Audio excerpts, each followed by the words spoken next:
Começa agora na Jovem Pan News. Grandes por Bessa. A plataforma feita especialmente para pessoas com muita personalidade. Exatamente, estamos começando mais um Grandes por Bessa aqui na Jovem Pan Curitiba, neste sábado 23 de maio de 2026. Hoje eu recebo um convidado especial que ocupou um alto cargo numa das maiores empresas do mundo e do Brasil, que fica sediada aqui em Curitiba, ou não exatamente em Curitiba, mas na Grande Curitiba, em São José dos Pinhais, que é uma empresa que todo curitibano, todo paranaense conhece. Muita gente tem um produto dessa empresa dentro da sua casa, da sua garagem, que é a Renault do Brasil. Estou recebendo aqui o ex-presidente da Renault do Brasil e Renault América Latina, Luiz Fernando Pedrucci. Bom dia, Pedrucci. Bom dia, Bessa. Bom dia. Prazer estar aqui com você. Tudo bem? Na verdade, quando eu olho aqui para esse microfone, me traz algumas lembranças, assim, muito bacanas, né? Cresci escutando com meu pai, escutando a Jovem Pan, escutando Narciso Vernizzi, o Homem do Tempo. Olha. Reale Júnior chamando desde Paris, as margens do Sena junto à Maison de la Radio. Olha então só. Isso me traz recordações aqui, depois, né, as jornadas esportivas, terceiro tempo. Então, muito feliz de falar com a Jovem Pan, que é alguma coisa que faz parte profundamente da minha vida. Assim. Você é paulistano, Sou né? paulistano, corintiano, nascido em São Paulo e tô aqui em Curitiba, vou completar agora 10 anos. 10 anos de Curitiba. 10 anos de Curitiba. Exatamente. E você veio para Curitiba quando assumiu a Renault do Brasil? Na verdade, eu tive em Curitiba, essa é a minha terceira vez em Curitiba, né? Eu tive aí uma trajetória de 27 anos dentro da Renault do Brasil. E como a sede da Renault é em Curitiba, né? Curitiba sempre acabou sendo o centro de gravidade da minha trajetória. Tive uma primeira vez em Curitiba lá pelos anos 2000, mais ou menos. Depois tive outra vez nos anos 2010 e desde 2017 agora num ciclo mais longo e muito feliz aqui na capital. Legal, olha só. E você mesmo hoje não estando mais na Renault, nem Renault do Brasil e nem Renault América Latina, você permanece morando em Curitiba. Permaneço. A família está aqui. Uma decisão familiar. Curitiba é uma cidade onde a gente se sente muito bem. Agora temos já uma rede de amigos, uma cidade que acolheu a gente. No começo é um pouquinho mais difícil, né? Mas depois que a gente conseguiu quebrar essa arrebentação, vamos dizer assim, a gente tem grandes amigos aqui em Curitiba, então não temos por enquanto, nenhuma intenção de deixar Curitiba, não. Bacana. E olha só, hoje a vinda do... Bom, antes deixa eu dar aqui um rápido, né, contar um pouco aqui o currículo do Pedrucci, porque ele foi o primeiro brasileiro a assumir, né? Eu estou falando ele aqui porque eu estou lendo o seu currículo, mas você foi o primeiro brasileiro a assumir a direção da Renault do Brasil, né? Sim. Até então eram só franceses, Eram franceses, né? Que é um processo natural, né? Sempre quando uma empresa, uma multinacional vai se implantar em algum país, né? Os primeiros anos, né? Ou vários primeiros anos, normalmente são compostos por pessoas que vêm da matriz para desdobrar, né, todos os conceitos, todos os princípios. Para implantar a cultura, trazer a cultura. E no caso da Renault, a minha chegada à presidência da Renault do Brasil não foi alguma coisa por acaso. Foi um trabalho muito bem feito pela empresa durante 19 anos de identificação de talentos e preparação. Eu fui preparado pela Renault para chegar a essa posição. A Renault é uma empresa que tem e tinha uma forma muito especial de tratar talentos, né? De reconhecer talentos, tratar talentos e preparar. Então, essa questão de tempo é uma questão que foi necessária para identificar, reconhecer e me preparar para poder chegar a essa posição. Então, e falando nisso, em te preparar, né? Você entrou na Renault do Brasil aqui em 97 como trainee.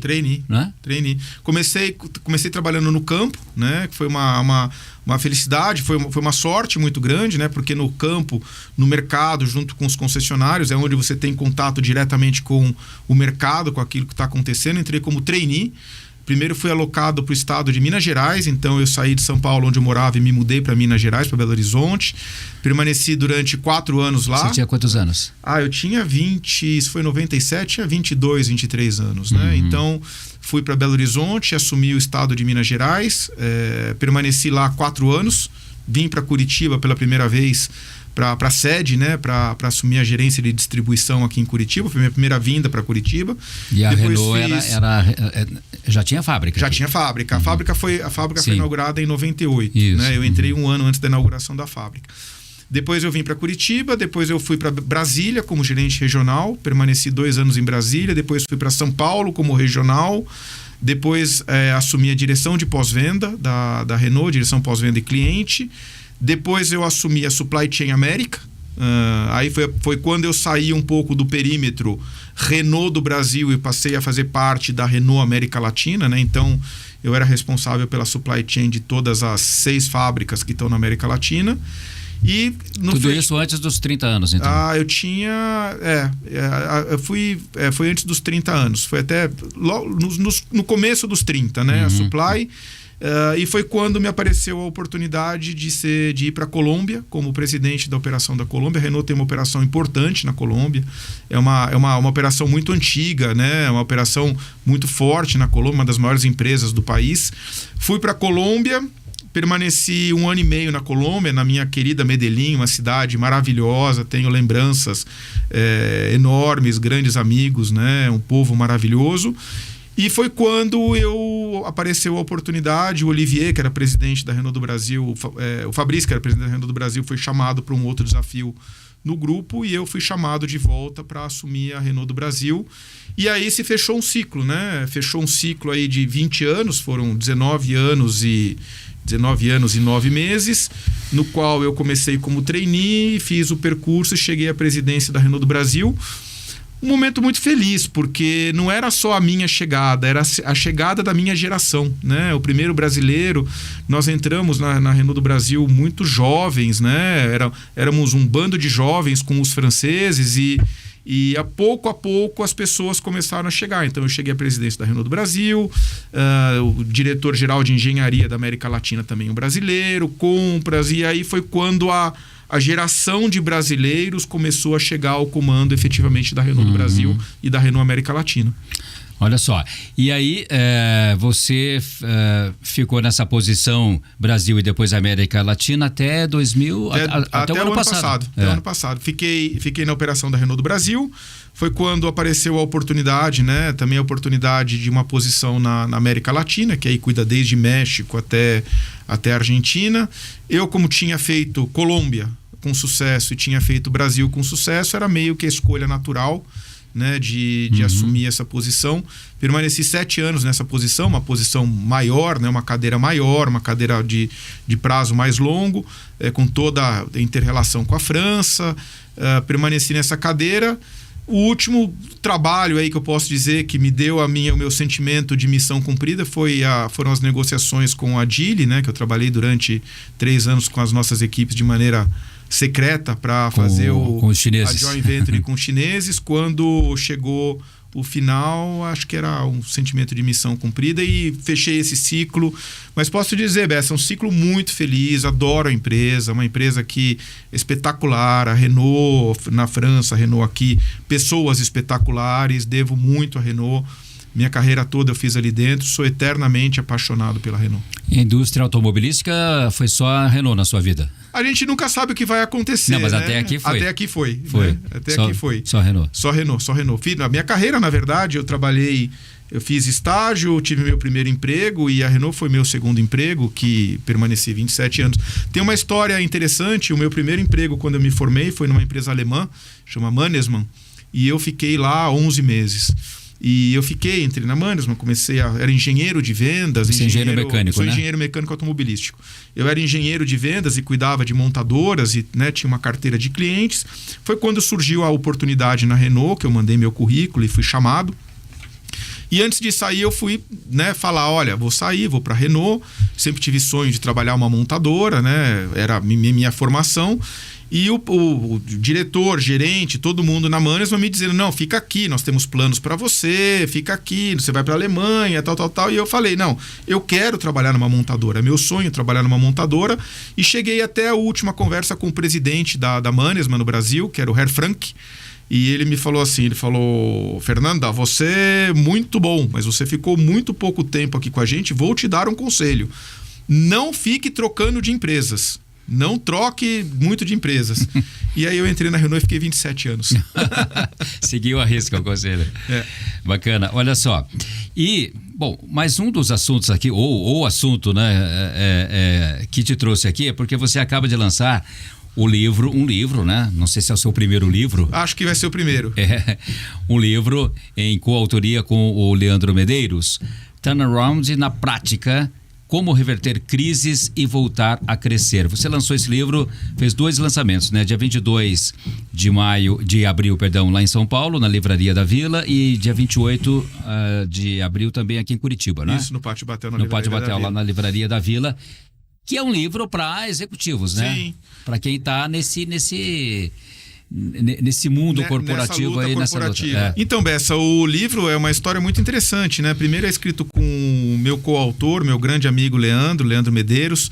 Uma história interessante, a gente se conheceu no exame médico, na saída do exame médico da Renault, e a gente tinha que levar o exame médico lá na empresa e eu dei carona para ele, ali começou essa grande amizade aí que tem mais de quase 30 anos. Eu permaneci na Renault, depois ele fez uma trajetória em outras empresas, né? Então ele fez Ambev, fez Nivea, morou na Alemanha, morou em Singapura, morou na Inglaterra, fez Havaianas, foi responsável pela Havaianas Internacional, agora é CEO da Dafit. E a gente sempre permaneceu em contato, além da amizade tradicional. É uma amizade de negócios também, no qual a gente compartilhava muita coisa do que estava acontecendo. Olha, eu estou assumindo essa posição, está acontecendo isso, estou fazendo isso, o que você acha? Porque acontece o seguinte, conforme você começa a crescer e você começa a subir, você começa a ficar cada vez mais solitário. Você começa a ter cada vez menos gente com quem conversar, né? Sobre os temas, sobre os problemas. Começa a sofrer da chamada verdadeira. Isso acontece verdadeiramente e eu procurei eliminar esse efeito, primeiro tendo alguns amigos ali com quem eu conversava. Por mais que você tenha uma equipe muito bacana, uma equipe muito legal, tem coisas que você não pode, não deve, não quer conversar com a equipe, né? Então eu procurei isso. Depois eu passei a fazer parte do IPO, que é uma associação de presidentes de empresa, que é uma rede de presidentes de empresa, donos e presidentes, é uma rede extraordinária, né, de suporte, de apoio, de formação e de crescimento. E o Leandro foi essa figura. E quando eu terminei meu ciclo na Renault, numa das conversas, a gente começou a conversar sobre o tema turnaround, né, sobre gestão de crise, viradas de empresa. E aí a gente percebeu o seguinte: eu, na minha carreira na Renault, eu acho que eu fiz 10 posições diferentes na Renault. Das 10, 8 foram situações de turnaround, do tipo, olha, você vai para lá e você tem que resolver isso, aquilo. O Leandro também, que fez mais posições do que eu nesse mundo corporativo afora, também tinha feito inúmeras posições de turnaround. A gente falou, opa, acho que a gente tem aí uma competência específica nesse tema, que é um tema específico, é uma situação de empresa, é um modelo de situação de empresa muito específico, muito particular e que requer um approach muito particular, né? Então as conversas começaram a se transformar numa coisa mais estruturada, se transformaram num texto e aí chegou o momento que a gente falou, olha, acho que a gente tem aqui um material consistente o suficiente para construir, para publicar um livro. Tivemos o contato com a editora, com a Manoli, com a Marilis, que é uma super editora, que aprovou de imediato o conceito do livro, e aí a coisa ficou séria. Aí, até então, o que era um trabalho meio com prazo um pouco mais tranquilo, com prazo um pouco mais flexível, passou a ter um prazo final, e que chegamos agora no lançamento do livro, agora no mês de abril, no dia 22, e um momento muito feliz, estou muito feliz com essa realização. Olha só, e tem aqui na contracapa do livro um resumo do prefácio, que é assinado pelo Ricardo Basalha, né? Basalha. Que ele diz assim: os autores não falam de turnaround como quem estuda o fenômeno à distância. Falam como quem já segurou o volante com o carro em chamas. Isso. O que acontece Como você foi da indústria automobilística, você já segurou Sim. esse volante em chamas? Falando de forma ilustrada, né? Sim, claro. Mas eu acho que o Basa, né, que é um grande executivo, né, escritor e um grande amigo, foi um grande incentivador para a gente escrever o livro. Ele relata bem, porque é o seguinte: o turnaround, as empresas têm situações, as empresas têm momentos de vida, né? Tem empresa que está no momento de startup, que é o momento de crescer, tem empresa que está no momento de sustentar o sucesso que ela está tendo. Cada empresa tem o seu momento de vida, e as empresas, muitas vezes, elas passam por momentos ao longo da vida. Turnaround é um momento muito particular, é um momento em que alguma coisa aconteceu errada, sinais foram ignorados, problemas aconteceram e se acumularam até uma situação de emergência, né? É por isso que ele usa a metáfora do carro em chamas. Turnaround tem a característica da urgência, é uma coisa que tem que ser feita imediatamente. Hora de agir. É hora de agir, porque cada tempo a mais você sangra em caixa, ou você perde clientes, ou você perde reputação. Então o turnaround, por essência, ele está relacionado com urgência, né? E o turnaround, Peducci, ele é um fenômeno que ocorre só em grandes corporações, ou ele pode... Não, ele ocorre em qualquer tipo de organização, né? Aqui no livro a gente não trata só do turnaround como empresa, a gente trata porque muitas vezes a empresa ela tem uma situação estável, mas um departamento daquela empresa está em situação de turnaround. Um produto daquela empresa, a gente tem empresas por aí que tem produtos históricos e de repente aquele produto para de performar, aquele produto para de ter resultado e aquele produto entra em crise, né? Então, a crise ela é uma situação que pode acontecer para qualquer empresa, em qualquer ramo, em qualquer tipo de negócio. E ele também pode acontecer não na empresa como um todo, ele pode acontecer isoladamente em algumas áreas. Então, ainda usando o exemplo, a analogia aqui do incêndio, né, que o Basaglia falou, pode ser um foco de incêndio isolado. Isolado. Assim, né? Eu, na minha carreira, eu tive situações de turnaround na qual eu fui resolver os problemas de uma área. Olha, aquela área está com problema, né? Então a gente procurou no livro trazer princípios que servem não só para você reorganizar e reestruturar uma empresa, mas princípios que são válidos também para uma área, um produto, uma gerência, um departamento. Os princípios são os mesmos, né? A regra é a mesma. Agora, esse é um problema ou uma situação da qual as empresas não estão livres, então. Não. Isso pode acontecer. E pode acontecer. E qual é a causa disso? Existem várias causas, né? Existem causas internas e causas externas, né? Tem empresas que têm uma situação bastante confortável e de repente o mercado muda completamente, como uma empresa de máquina de escrever, né? Em que era uma empresa que tinha sucesso, o mercado aí que era veio bacana, o computador, e de repente máquina de escrever desapareceu, fotografia desapareceu. Mesmo assim, essa empresa, se a empresa chegou numa situação de crise como essa, é porque ela não soube identificar antecipadamente o que estava por vir, o que estava acontecendo e se preparar para fazer a migração para um novo tipo de negócio. Então, a crise ela pode acontecer por vários motivos internos, motivos externos, mas uma coisa é certa: quando uma empresa, um departamento, um produto chega nessa situação de crise grave, aguda, a característica do turnaround ele é uma situação em que é necessário ação imediata. O tempo conta contra, né? Então, quando você tem, por exemplo, numa empresa que é sustentar o sucesso, você tem tempo de chegar, analisar, entender o que funciona, entender o que não funciona. Turnaround não, é uma situação de emergência. Você tem que chegar, olhar, entender rapidamente o que está acontecendo, enxugar o seu foco. Você não pode querer sair fazendo muitas coisas, você tem que entender rapidamente o que é o principal. Olha, o que move o ponteiro é isso, vou me focar nessas coisas, né? E aí tem que ter uma postura que a gente chama de postura agressiva com relação aos problemas, né? Porque cada dia conta. E aí o que a gente tenta trazer no livro são 10 princípios, né? Que a gente aprendeu ao longo da nossa jornada. O livro ele tem um approach bastante prático, né? Até por isso chama Turnaround na Prática. É pouco acadêmico, apesar de trazer alguns casos, né?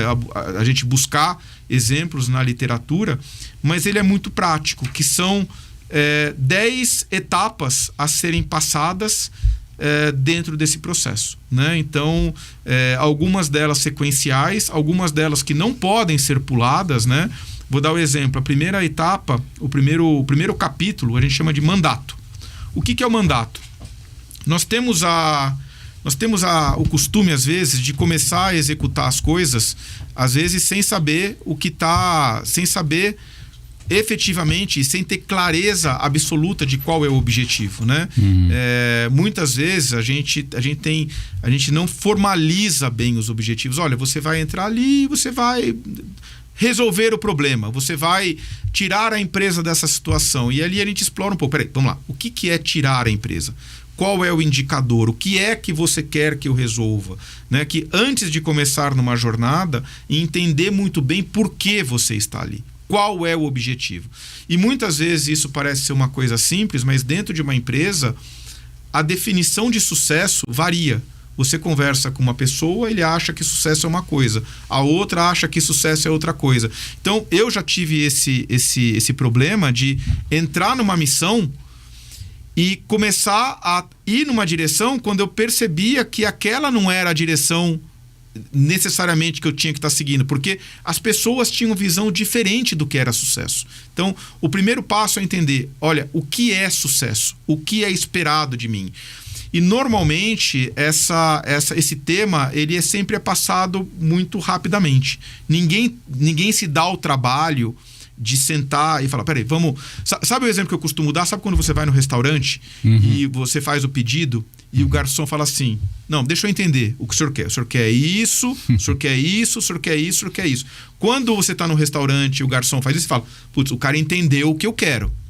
A chance do pedido vir certo é muito maior, né? Quando você vai, o garçom pega teu pedido e vai embora, você fala, putz, será que ele entendeu realmente o que eu quero? Porque então, o cliente às vezes sempre quer dar uma mudadinha ali, ou né? mudadinha, ou tem aquele problema de compreensão. Então, o primeiro passo de uma boa estratégia, de um bom caminho de turnaround é entender por que você foi colocado ali, né? Esse é o primeiro passo. Então o turnaround ele não diz respeito à mudança de posições de pessoas, mas Também. Esse é o capítulo 3, né? Então a gente tem o capítulo 1, que é entender qual é o seu mandato, e dentro do mandato entender qual é a sua autonomia. Porque tem muitas situações em que você tem um mandato, você tem um caminho, você tem um resultado para entregar, mas você chega e fala, vou eliminar essa linha de produto. Não, essa linha de produto você não pode eliminar porque é uma linha histórica da empresa. Então você tem que sempre saber isso. Primeiro, qual é o meu mandato, o que vocês esperam de mim e qual é a autonomia que eu tenho. Tenho autonomia para fechar fábricas? Tenho autonomia para terminar produtos? Tenho autonomia para mudar pessoas? Né? Isso tem que ser formalizado desde o começo. Olha, não, você tem autonomia para fazer decisões até isso, a partir disso tem que vir consultar a gente. Então, quando você começa com essa clareza de princípio, o teu caminho fica muito mais fácil. O segundo capítulo é o diagnóstico. A gente tem, como brasileiro, a gente é um pouco hiperativo, a gente tem a tendência a começar a fazer antes de entender o que está acontecendo. E o terceiro capítulo é exatamente a gestão de pessoas. A gestão de pessoas talvez seja o capítulo mais importante, tem ferramentas aí dentro do livro. E é um dos mais sensíveis também, sensíveis, né? E ele tem uma ferramenta muito importante que é a matriz de identificação das pessoas, para você entender dentro da tua equipe quem é quem. Em que estágio está cada pessoa. Dentro da tua equipe você tem os pilares, que são aquelas pessoas em quem você vai se apoiar. Você tem os aliados, que são pessoas que às vezes não têm tanta capacidade, não têm tanta competência, mas são pessoas que estão alinhadas com você. E você tem, sobretudo, os sabotadores, que são aqueles que jogam contra o plano, né? Por razões diversas, que jogam contra o plano. E aí a gente descreve um pouquinho no livro o que fazer com cada uma dessas populações, como tratar cada uma das populações. Mas eu já vou fazer um spoiler aqui. Os sabotadores é a população mais difícil, na qual você tem que agir rapidamente, né? Tem que tomar decisões rápidas. Ou alinha ou sai. Eles exigem uma atenção específica, assim, absolutamente, a parte. Absolutamente. Ele exige uma atenção imediata. E sabotador tem em qualquer lugar, né? Tem. Principalmente nas grandes empresas, né? Tem. Sempre tem alguém que, por razões diversas, né, não está alinhado com aquilo que você precisa fazer. Uma questão é assim, a gente sempre trata no livro, né, muito da questão humana, da questão do tratamento correto feito com as pessoas, mas tem decisões que não podem ser adiadas, entendeu? Tem decisões que têm que ser tomadas no momento que têm que ser tomadas. Eu tenho um grande amigo que comanda uma grande empresa aí com muitos funcionários, milhares e tudo mais, e ele diz assim que você para você gerir uma empresa desse porte, você não pode nunca agir com o coração, você tem que agir com a razão, né? Exatamente. A gente fala, isso foi um capítulo particularmente trazido pelo Leandro, que é o capítulo 5, chama Gestão de Si Mesmo, né? E o que eu vou falar aqui pode parecer engraçado, mas às vezes se o chefe não tem autogestão, se não tem essa capacidade, muitas vezes ele acaba trazendo ruído para a equipe, e muitas vezes a equipe, além de gerir o problema, tem que gerir o chefe, né? Aquela coisa do tipo assim, putz, será que dá para conversar com ele hoje? Não vamos levar o tema porque hoje não tá bacana, vamos levar o tema. E isso acaba criando uma fricção dentro da empresa e você acaba deslocando o centro, porque eu vou dizer para você, eu já tive várias situações nas quais eu tive que, além de gerenciar o problema, gerenciar o meu chefe. E vou ser sincero, não me isento de também ter sido essa pessoa, né? De ter trazido essa carga para minha equipe, de além de gerenciar o problema, gerenciar as minhas expectativas e o meu comportamento. Então a gente trabalha bastante no capítulo 5 do livro, nessa questão do autoconhecimento, da autorregulação, porque é exatamente no momento de crise como o turnaround que você precisa de um líder inteiro, de um líder centrado, né? Sereno, centrado, sobretudo aquele líder que possui um tempo entre aquilo que acontece e as decisões que são tomadas, as atitudes, que tem capacidade de amortecer os problemas. Turnaround, por natureza, são situações normalmente um pouco caóticas, né? São situações em que você tem urgência, tem clientes reclamando, tem áreas reclamando, o resultado financeiro. Então o líder precisa ser efetivamente alguém que traz, que amortece. Não significa ser complacente, não significa ser demorado, mas tem que ter um comportamento mais estável. O turnaround seria assim, então, digamos, uma turbulência. Se compararmos a um voo, exatamente, é uma turbulência. Exatamente, uma turbulência. E aí uma situação, exige uma postura do comandante ali. Senão o avião cai. Né? Ao mesmo tempo tem que agir. Não pode ficar sem agir. Não pode. E tem que acalmar os passageiros. Tem que acalmar os passageiros, não pode olhar para o outro lado, tem que ter medidas diretivas. O que é? Esse exemplo é muito interessante. O que são medidas diretivas? Estamos em turbulência, todo mundo sentado. Isso é um tipo de decisão que é feita, né? Isso é um tipo de decisão que é feita numa situação de crise. Não é uma democracia. Olha, gente, nós estamos numa turbulência. Suspende o serviço de bordo.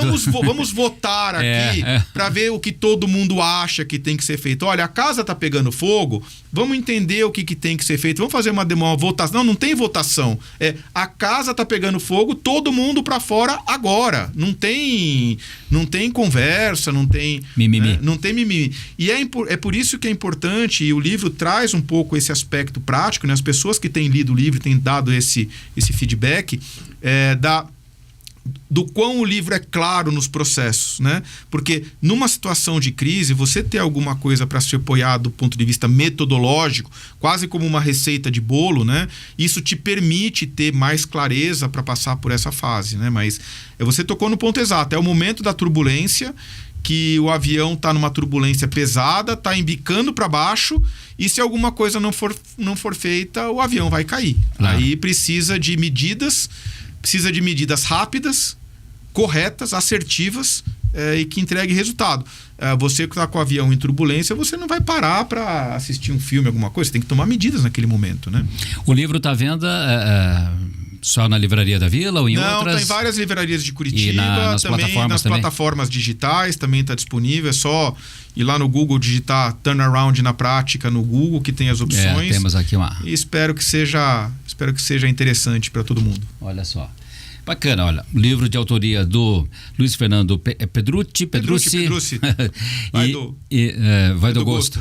E Leandro Medeiros, Como Reverter Crises e Voltar a Crescer. Luiz Fernando Pedrucci, ex-presidente da Renault do Brasil e América Latina. Só rapidinho aqui falando da Renault, você, além de cidadão, além de brasileiro, claro, né? Você é paulistano, você também é cidadão francês, né? Porque para trabalhar na Renault, primeiro precisa saber falar francês, né? Isso foi uma coisa que eu fiquei muito feliz, porque depois aí de 27 anos de serviços prestados, né?